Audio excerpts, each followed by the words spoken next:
tous, aujourd'hui je vous retrouve pour vous montrer une semaine et demie en concours, réel concours, le vrai concours de l'ENS. Je suis en prépa, classe prépa littéraire, en deuxième année, donc en Cagne. Je prépare cette année donc l'ENS de Paris, l'ENS de la rue d'Ulm et l'ENS de Lyon. Les concours ont été déplacés au mois de juin à cause du Covid. Ça fait donc maintenant 2 ans qu'on s'entraîne d'arrache-pied, 3 même pour certains, pour obtenir, pour réussir plus ou moins ce concours, puisque c'est un concours extrêmement sélectif. Il n'y a que 75 places, il me semble, par ENS pour quelques milliers d'étudiants, donc c'est extrêmement sélectif. Et en réalité, très peu d'élèves intègrent, peut-être 1 ou 2 par classe. Mais l'objectif, c'est de vous emmener avec moi pendant toute cette semaine et demie de concours. En tout, j'ai 8 épreuves de 6 heures pour la plupart, certaines 5 et une de 4 heures. Je vais vous emmener avec moi durant toute cette semaine pour faire des débriefs à chaque fin de journée, comment ça s'est passé, si le sujet était bien, si je pense avoir réussi, si je pense avoir foiré. Sachant que généralement, quand on pense avoir foiré, on a plutôt bien réussi, et quand on pense avoir bien réussi, on a foiré. Je vais essayer d'analyser ces journées. Comme je l'ai dit, à chaque journée, une épreuve différente. Je vous dirai dans quel état de dépression je suis, dans quel état de fatigue. Je vais retourner après-demain, on sera dimanche, à l'internat de mon lycée, puisque j'ai la chance de pouvoir passer mon concours dans mon lycée et dans mon internat, puisque j'habite pas sur les lieux. La pression commence à monter d'un cran, ça fait 3 mois que je suis enfermée dans ma chambre à la maison, je vais retrouver mon petit internat. Je suis un peu stressée, c'est surtout un sentiment bizarre. Je me sens pas du tout en mode concours. J'ai pas l'impression que dans 3 jours je serai enfermée dans une salle pendant 6 heures en train de gratter sur une feuille. Là j'arrive même plus à écrire quoi. Ça fait 3 mois que je suis là sur mon ordi à pianoter. J'ai l'impression d'avoir perdu un peu toutes mes connaissances. C'est assez étrange comme sentiment. Je pense que je vais pas du tout dormir dimanche soir. Et on sent que l'étau se resserre. Je vais vous emmener avec moi pour vous faire vivre vraiment ces 10 jours. Je vous retrouverai pour faire un petit bilan à la fin. Vous allez vivre donc vraiment avec moi, je vais pas vous emmener dans les salles bien évidemment, mais je ferai une vidéo chaque soir, une petite vidéo que je mettrai ensuite dans cette grosse épopée que sera cette vidéo. Comment est-ce qu'on le vit quand c'est en vrai? Alors là ça va être une première pour moi parce que j'ai déjà fait 4 concours blancs en tout, donc 2 en Hippocagne et 2 en Cagne. Ça va être le vrai concours, ça y est, c'est-à-dire qu'on a des surveillants qu'on connaît pas, on va être disséminés dans plusieurs salles, les horaires vont pas être les mêmes, donc ça va un petit peu nous bousculer. Je vais vous reparler de tout ça durant la semaine.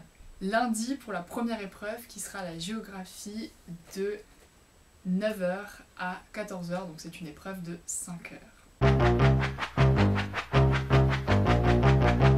Aujourd'hui, première épreuve, premier échec, la géographie. Bon, je m'attendais pas à faire des miracles, mais je suis vraiment déçue de moi-même. Le sujet était beau, bien formulé, mais tellement technique. Trop technique. Fronts et frontières dans les régions de l'Arctique. Trop de prépositions, trop de jeux sur les mots. Je ne suis pas parvenue à bien définir les mots. Mon plan n'a aucune cohérence, ne tient pas debout. Ce que j'ai mis dans le développement est très superficiel. Et le pire du pire, c'est que j'ai même pas défini ce que c'était que l'Arctique. Alors que c'est de la géographie. Et que l'Arctique, c'est le sujet, quoi. Je m'en veux tellement alors que je savais faire la méthode, je savais, mais après des mois passés sans vraiment faire de dissertation, voilà ce qui arrive. J'ai perdu la méthode, j'ai perdu l'organisation d'une copie, d'une dissertation, et je m'en veux terriblement parce que ça c'est un truc que j'aurais dû revoir. Le cours, je connais des choses, mais j'arrive pas à réviser. Là honnêtement, entre 2 épreuves, j'arrive pas du tout, j'ai la tête ailleurs, j'ai envie que ce soit fini. J'ai quand même réussi à placer un schéma et un croquis de synthèse, mais j'ai fini juste la dissertation. 5 heures, c'est beaucoup trop court pour faire tout ce qu'on nous demande. J'ai dû écrire en tout cas c'est 9-10 pages, quoi, c'est pas énorme, d'habitude j'écris beaucoup plus.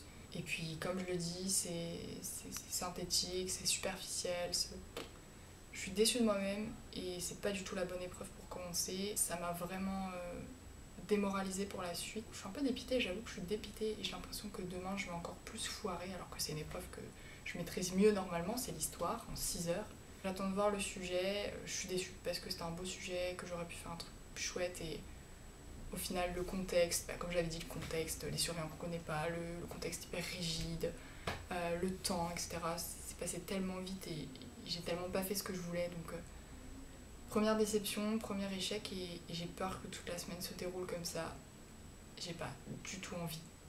Donc j'aimerais qu'il en soit autrement, que je puisse vraiment montrer mes vraies capacités. Deuxième jour, deuxième épreuve, l'histoire. C'est une des épreuves les plus anxiogènes parce qu'il y a énormément de connaissances très précises à savoir et tu sais qu'en 6 heures, tu pourras jamais mettre tout ce que tu sais. En plus, c'est une épreuve très technique où il faut vraiment bien définir les termes du sujet et arriver à faire une problématique à partir de ça. Fort heureusement, enfin je sais pas si c'est fort heureusement, mais en tout cas, on a eu un sujet qui était plutôt rassurant. Moderniser la Chine, 1842-1949. Donc 3 mots, un verbe à l'infinitif qui impliquait de s'interroger sur les acteurs, les modalités, les moyens, les fins, etc. Honnêtement, je pense que j'ai jamais fait de copie aussi réfléchie et peut-être aussi aboutie. Parfois, j'ai un peu décroché du sujet parce que j'étais dans le rush et que je pouvais pas faire autrement. Par contre, les formulations sont pas belles du tout parce que j'ai pas eu le temps, que j'ai perdu l'habitude de faire des dissertes. Donc ça, c'est peut-être ma déception de l'épreuve. Bon, je suis beaucoup moins déçue que la géo, mais je suis pas non plus très satisfaite parce que 1 heure de plus, ça aurait pas été trop vraiment. Là, 6 heures, c'était just in time. J'ai jamais commencé aussi tôt à rédiger en histoire, peut-être au bout de une demi-heure, 3/4 d'heure, et je me suis pas arrêtée d'une traite. J'avais beaucoup de choses à dire, ce qui est plutôt rassurant, mais j'ai peur de les avoir juste étalées sans trop les coordonner, de pas avoir compris les enjeux en fait du sujet. Je pense que c'est vraiment ça qui pourrait me faire défaut dans le sujet. Donc je pense que c'est une épreuve qui est plus réussie que la géo, mais de toute façon c'était évident. Je pense pas non plus que j'ai fait des étincelles. J'espère ne pas avoir extrapolé à certains moments pour essayer de faire une troisième grande partie un peu plus étoffée.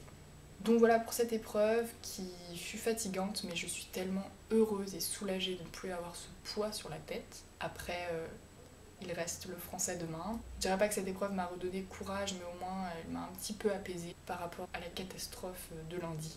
Je pense pas avoir fait des miracles, mais au moins j'ai évité la catastrophe. J'aime pas trop me prononcer, je suis pas sûre de moi du tout, mais c'est mieux que la géo. Nous sommes au 3e jour, à la 3e épreuve, et aujourd'hui c'était la dissertation de français, de littérature française. C'est un sujet qui était quand même attendu parce qu'on a travaillé toute l'année sur le récit bref, et c'est tombé sur le récit bref. J'étais pas mécontente parce que c'était le thème que je maîtrisais le mieux, mais comme d'habitude, après être sortie d'un sujet de français, j'ai l'impression que c'était hyper abstrait et que je suis partie dans des circonvolutions extrêmes. Le plan ne tient pas debout. Honnêtement, je pense que c'est un sujet quand même sur lequel j'avais des idées à mettre, mais j'ai l'impression que les idées, elles sont pas bonnes, elles sont pas en adéquation avec le sujet. Je sais pas du tout. J'ai quand même bâti un plan cohérent, mais est-ce que c'est pas un hors-sujet? C'est ça le truc. Donc là, la différence de la géo, où le plan n'était pas du tout cohérent ni progressif, là le truc était hyper cohérent. Mais le problème, c'est que il a beau être hyper cohérent, il pourra très bien ne pas rentrer dans le sujet. Là, j'ai eu plus de temps quand même pour rédiger, enfin c'était pas comme en histoire où j'ai dû rusher à mort. J'ai mis à peu près tout ce que je voulais, j'ai pu faire des plutôt bonnes formulations. Je pense que quand je relirai ma copie, j'aurai juste l'impression que c'est une abstraction très profonde, mais voilà, c'est fait. C'était pas extraordinaire. Je pense que là vraiment, j'ai peur du hors-sujet, mais en soi, le truc est cohérent. Donc là, c'est vraiment un truc où je pourrais pas me prononcer. Donc demain, 6 heures de philo. Aujourd'hui, 4e jour, 4e épreuve, la philosophie. La philosophie, c'est une matière que j'ai appris à développer et à beaucoup plus aimer cette année. J'ai adoré quand j'ai commencé en terminale, mais cette année m'a permis vraiment d'approfondir mes arguments, les auteurs, etc. J'ai beaucoup aimé me plonger dans des lectures. Le thème de cette année, c'était la science, donc a priori pas un thème qui me passionne tant que ça. J'étais assez dégoûtée en découvrant que c'était ça, et en fait c'est un thème que j'ai appris à apprécier tout au long de l'année. Le sujet d'aujourd'hui tenait en 2 mots, enfin 3 s'il en est, science et objectivité. Donc c'est a priori un sujet qui est faisable, qui est ratissé large, mais j'ai eu assez de mal à définir objectivité et dans quel sens on pouvait l'entendre. Un plan m'est venu très vite, comme hier en français, un plan cohérent que j'ai réussi à plutôt bien construire, mais là encore j'ai l'impression que même si le plan tout seul est cohérent et tient debout, il est pas très en rapport avec le sujet. J'ai vraiment peur du hors-sujet et aussi peur d'avoir oublié des éléments qui étaient hyper importants et nécessaires à mettre. Cependant, voilà, je trouve que c'est quand même relativement cohérent. J'ai réussi à bien développer les exemples, à mettre pas mal d'idées, des trucs qui me tenaient à cœur. Donc bon, nous verrons cela. Mais j'ai l'impression d'avoir fait comme hier en français, c'est-à-dire un plan cohérent, mais pas trop en connexion avec le sujet.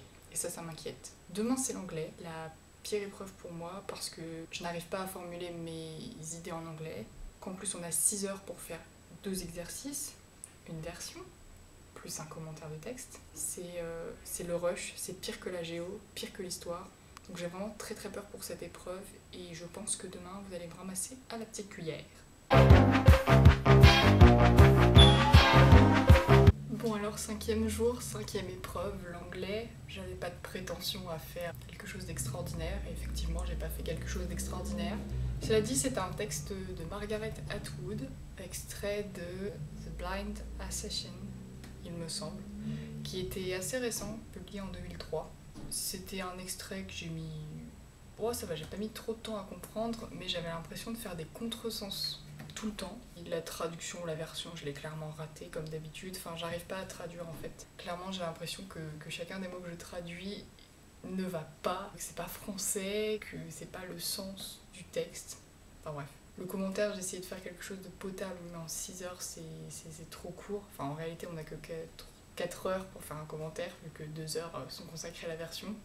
C'était pas top, parce que j'ai essayé de faire un micmac métapoétique, réflexion sur le passé, enfin le truc bateau quoi, et en plus de ça c'est extrêmement mal formulé, je savais plus formuler mes phrases en anglais. C'était assez caca et je me suis rendu compte en plus une fois sortie de la salle que j'avais oublié de mettre les guillemets anglaises. Vous savez, en français on met les crochets, mais en anglais il faut mettre juste les guillemets qui sont en haut. Donc je me suis trompée de typographie, je suis dégoûtée et en plus je suis persuadée d'avoir fait des fautes de grammaire impardonnables et que mes idées ne veulent rien dire.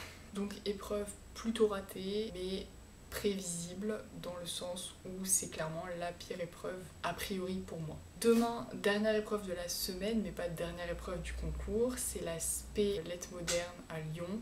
Donc en gros c'est un commentaire de texte en 5 heures. J'ai peur parce que je connais pas bien la méthode et qu'en plus c'est un texte inconnu. Donc le temps de me plonger dans le texte, de le décortiquer et de voir où ça peut nous amener, à mon avis, ça va être compliqué.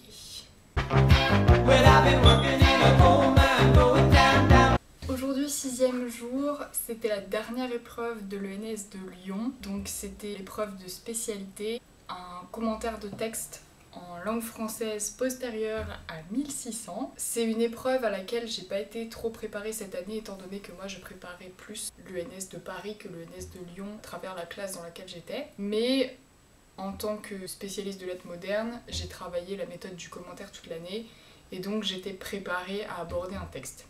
Après, à aborder un texte inconnu, peut-être un peu moins. On a eu un texte qui était assez drôle j'ai trouvé et où il y avait plein de choses à exploiter. Je vais d'ailleurs le retrouver. Donc voilà, j'ai le texte. C'est extrait donc de l'œuvre Les Derniers Rois Mages, publié en 1992 par l'auteur Marie Scondé. Donc c'était un extrait assez amusant parce qu'il y avait plein de références un peu grivoises, un mythe des origines on va dire, très folklorique, entre le conte, le merveilleux, le trivial. Donc c'était assez intéressant. Il y avait énormément de choses à dire, mais difficile à organiser dans un plan qui soit cohérent, progressif, etc.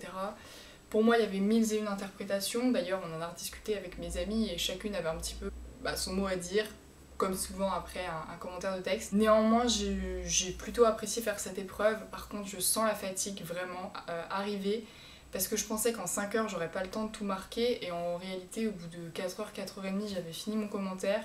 J'ai écrit seulement 9 pages, ce qui est pas énorme et j'ai l'impression qu'il y a des éléments qui sont pas très cohérents, voire qui veulent pas dire grand chose, surtout dans le grand 3, ce qui est généralement le cas en grand 3. Pas une épreuve forcément réussie, j'ai l'impression d'ensemble qui est un peu vague, donc je saurais pas non plus quoi dire comme d'habitude.